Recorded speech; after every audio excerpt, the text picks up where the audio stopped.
He try to front, that's a man down. Look, remember when I was the broke, had a plan in the pan down. Look, these niggas, they copy the drip, now they label the fans now. Look, got it straight off the money, now we up, give a fuck about no handouts. He try to front, that's a man down. Yeah, what's good, everybody? It's the one and only one, fleeboyjetson. And if you're tuning in for the first time, please don't forget to like, comment, and subscribe. Also, click that post notification bell so you can be notified for upcoming videos and live events. And that's right, today we got another Naruto to Boruto Shinobi Striker video for you.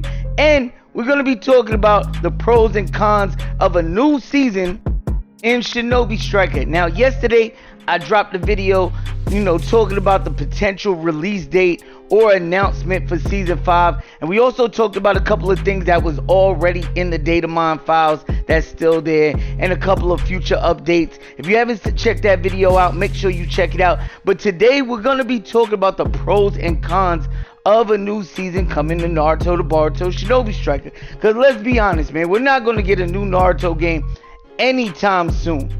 And just being straightforward with y'all, I honestly think that they're going to treat Shinobi Striker somewhat of how they treat in Xenoverse. Like, we're going to continue to get updates and DLCs like that. But as far as a future installment or a new Naruto game, me personally, I would love one, but I just don't see it happening. So now let's talk about the pros of getting a new season and what it could do for the game. Alright, so first things first, man, just a simple announcement of the release date of a season 5 will get the community hyped up. So you gotta start with that, man. You gotta let us know what's going on, man. Y'all keep us in the dark for so long and just expect us to play the game on a daily and, be happy with updates and things like that. No, you have to be more in tune with your community, Bandai and Solo.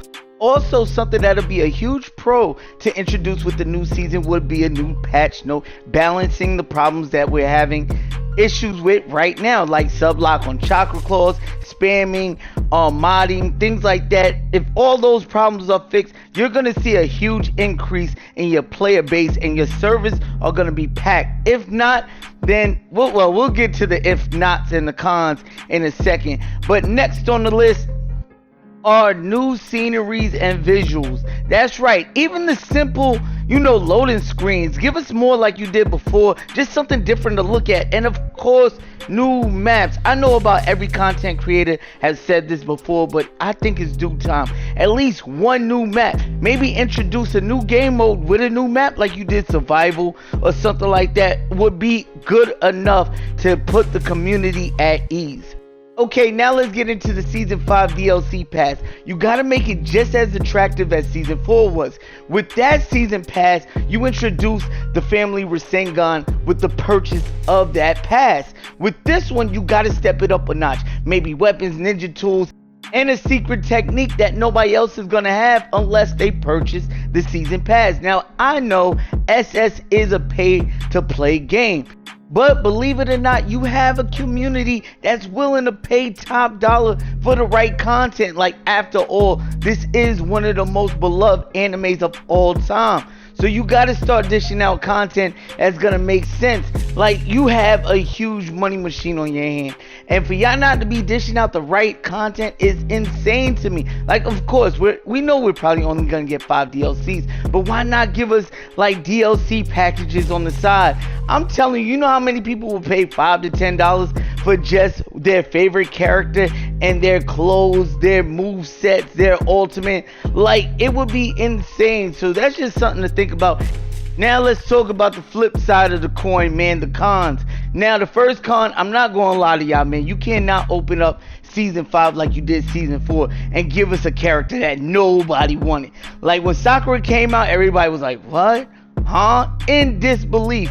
If you open up Season 5 with a major character, a fan favorite, I'm telling you, it's gonna blow Naruto to Boruto Shinobi Striker out the window.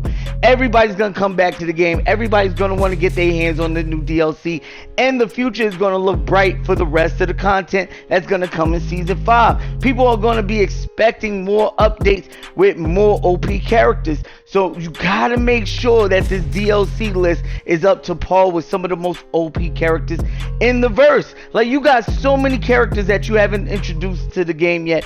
It's insane. Even Boruto characters, people are waiting for Momoshiki, Ishiki, even a Bayron mode Naruto. I know everybody's getting sick of the Naruto DLCs, but I'm pretty sure if y'all drop the Bayron mode Naruto, it's gonna sell like hotcakes. Everybody's gonna purchase that DLC, and I'm pretty sure that DLC is gonna be broken.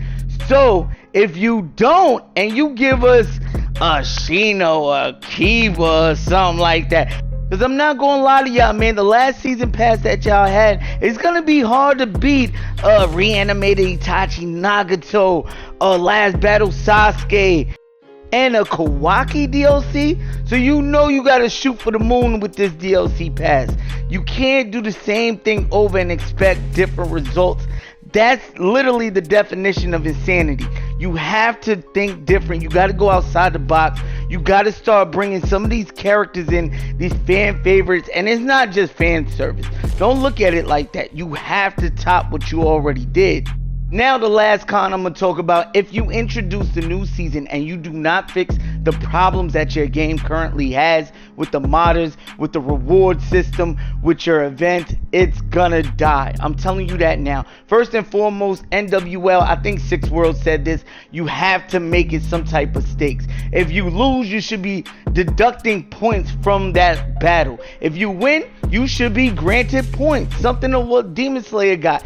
It makes no sense to sit there and spend hours upon hours on the game and you grinding trying to get number one. You go to sleep and some trash dude just been playing the game all day losing, and now he done caught up to you and he done lost like 20 games straight and got rewarded for it. The reward system, make it worth the grind. That's how you get people on the service, and take care of the modders, man.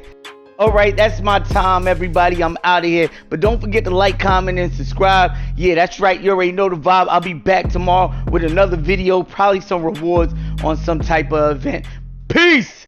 He tried to front us a man down. Look, remember when I was the broke, had a plan in the pan down. Look, these niggas, they copy the drip, now they label the fans now. Look, got it straight off the money, now we up, give a fuck about no handouts. He tried to front us a